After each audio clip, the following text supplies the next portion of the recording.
संधि जो आपका टॉपिक चल रहा है उसका ये लास्ट वीडियो है। विसर्ग संधि के बारे में आज हम देखने वाले हैं। संधि के प्रकार में स्वर संधि, व्यंजन संधि के बारे में हम पढ़ चुके हैं। अब आखिरी जो पार्ट है आपका विसर्ग संधि का, इसके बारे में हम देखने वाले हैं। विसर्ग संधि की परिभाषा क्या बनती है? जब विसर्ग के बाद कोई स्वर या व्यंजन आए तो उसके बाद विसर्ग में कोई परिवर्तन या फिर विकार दिखाई दे या उत्पन्न हो जाए तो आपका विसर्ग संधि का उदाहरण हो जाएगा। हालांकि परिभाषा से प्रश्न नहीं पूछता। तो चलिए शुरू करते हैं विसर्ग संधि से बनने वाले प्रश्न, जिनको आसानी से हम कैसे हल करें। विसर्ग संधि आपको जरूर कठिन लगता होगा, लेकिन इस वीडियो के अंत के बाद विसर्ग संधि वाले जितने भी एग्जाम्पल होंगे आप उन्हें आसानी से हल करेंगे, ये मेरा दावा है। 6 ट्रिक मैं आपको बताने वाला हूँ, इसके माध्यम से आप विसर्ग संधि वाले जितने भी प्रश्न बनेंगे उनको आसानी से हल कर लेंगे। तो पहला ट्रिक जो आपका बनता है, पहला ट्रिक क्या है कि कोई ऐसा शब्द हो, कोई शब्द आपको ऐसा दिया जाए जिसके मध्य में तालव्य श, आधा आधा मूर्धन्य श या अर्धदंत स या फिर अर्ध र दिखाई दे। उसके जस्ट बाद जो शब्द बचे, वर्ड बचे, वह सार्थक शब्द का निर्माण करें।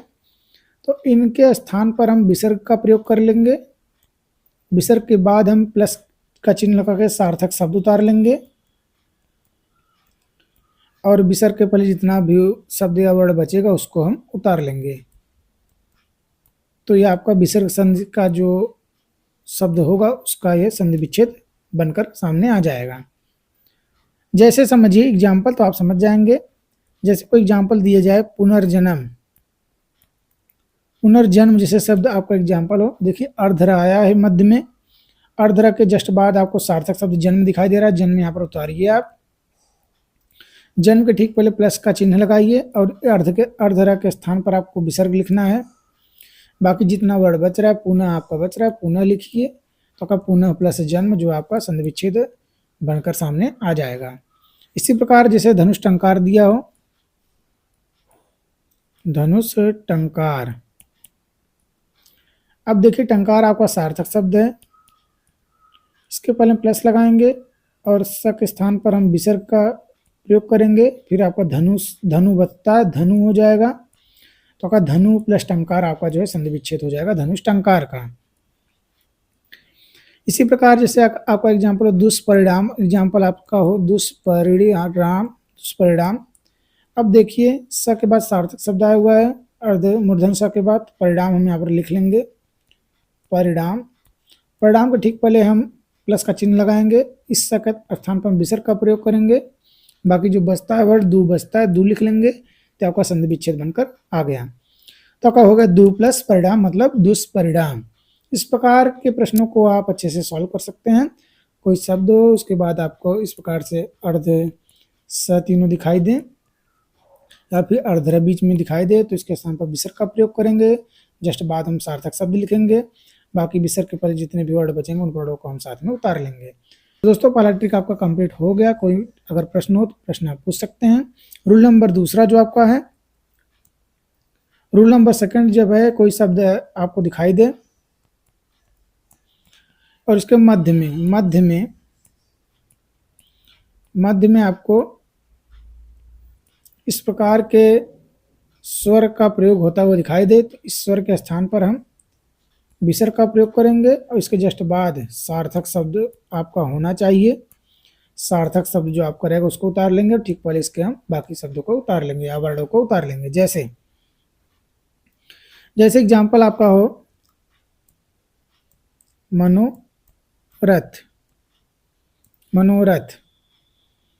अब देखिए इस शब्द में आपका यह स्वर प्रयोग हुआ है, इसका स्थान पर विसर्ग लिखेंगे। हम विसर्ग पहले लिख ले रहे हैं। अब प्लस का चिन्ह लगा के सार्थक शब्द रथ आपका उतार लेंगे और ठीक पहले इसके आपको क्या बचेगा, मन बचेगा, मन को उतार लेंगे। तो आपका क्या हो जाएगा संधि विच्छेद मनोरथ का, मन धन रथ। इसी प्रकार तपोबल भी अगर आपका पूछा जाए, तपोबल, तो तपोबल में आपका बल सार्थक शब्द पहले लिख लीजिए, प्लस का चिन्ह लगाइए, इसके स्थान पर विसर्ग लिखिए, स्वर का प्रयोग हुआ है ओ का। फिर आपका तप बचता है, आप उतार लीजिए। तो तप प्लस बल आपका हो जाएगा तपोबल। इस प्रकार से आपका जो है दूसरा ट्रिक काम करने वाला है, ये बात आपको ध्यान रखना है। एक एग्जाम्पल आपका हो सकता है जैसे सरोजा, सरोजा। अब देखिए जा आपका सार्थक शब्द क्यों है? क्योंकि जा का मतलब होता है उत्पन्न होने वाली, उत्पन्न होने वाली। तो जा के पहले प्लस, उसके बाद विसर्ग का प्रयोग करेंगे, फिर सर हम उतार लेंगे, सर प्लस जा, आपका क्या हो जाएगा? सरोजा।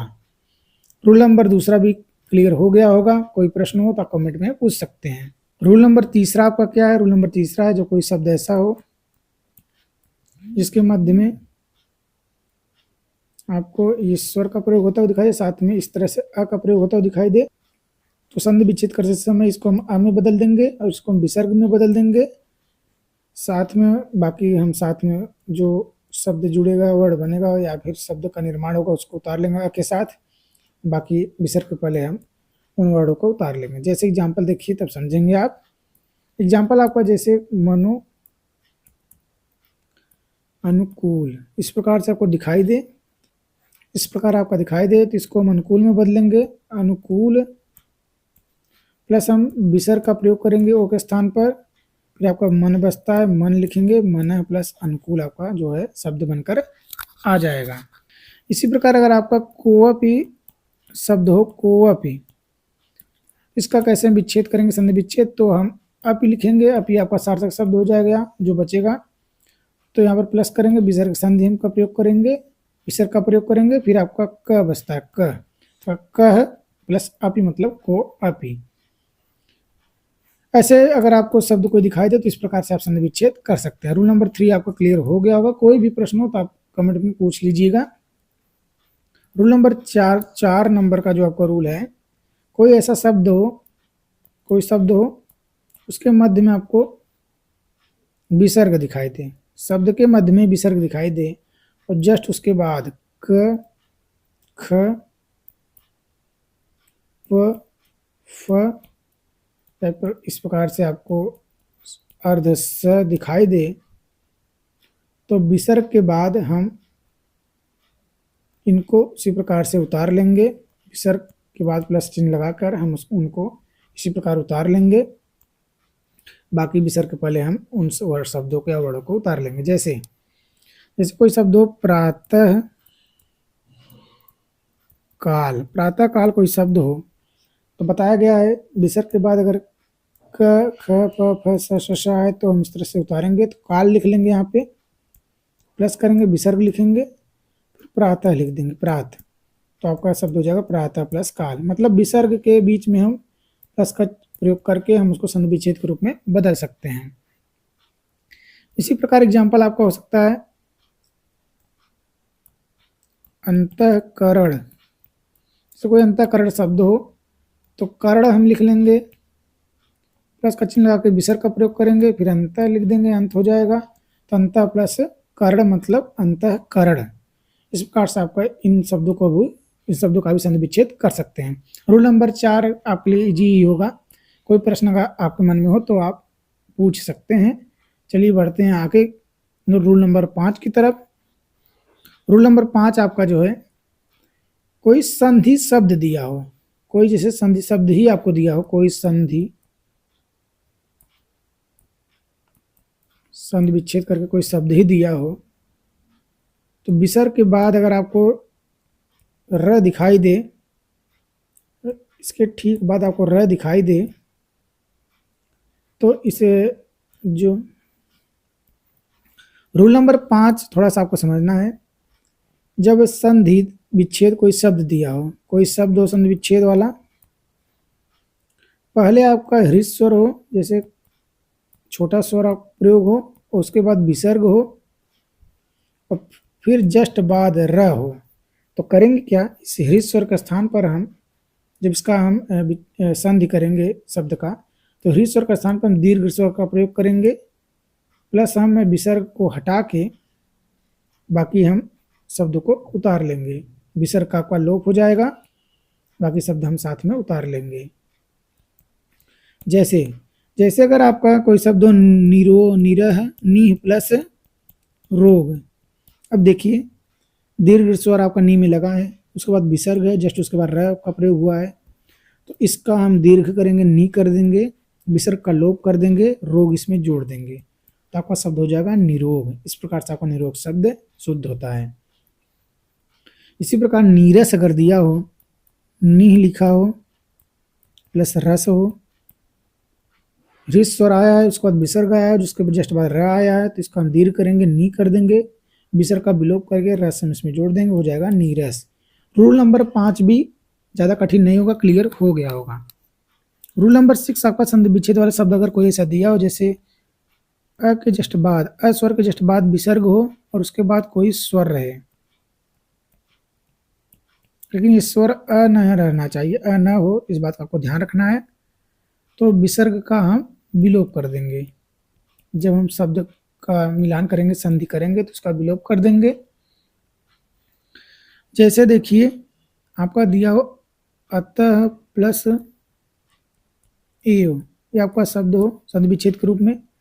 अब हम देखिए अ के बाद विसर्ग आया है, उसके बाद कोई स्वर आया है अ के अलावा, तो विसर्ग का विलोप करेंगे, तो इस प्रकार से हम लिखेंगे अतेव। अतएव आपका जो है शब्द बन जाएगा।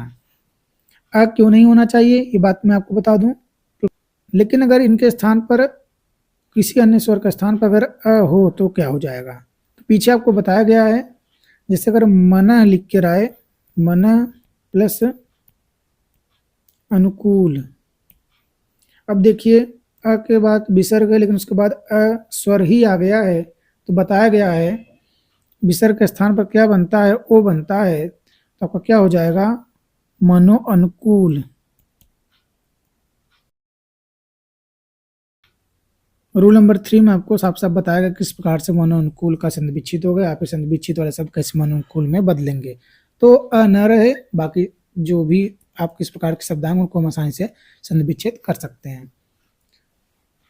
तो विसर्ग संधि वाला टॉपिक क्लियर हो गया होगा। संधि का वीडियो भी यहाँ पर समाप्त होता है, लेकिन अगर आपके मन में कोई डाउट हो, कोई भी प्रश्न अगर अब भी बचा हो, तो कमेंट में आप पूछ सकते हैं। चैनल से जुड़े रहेंगे अपडेट तक। जय हिंद।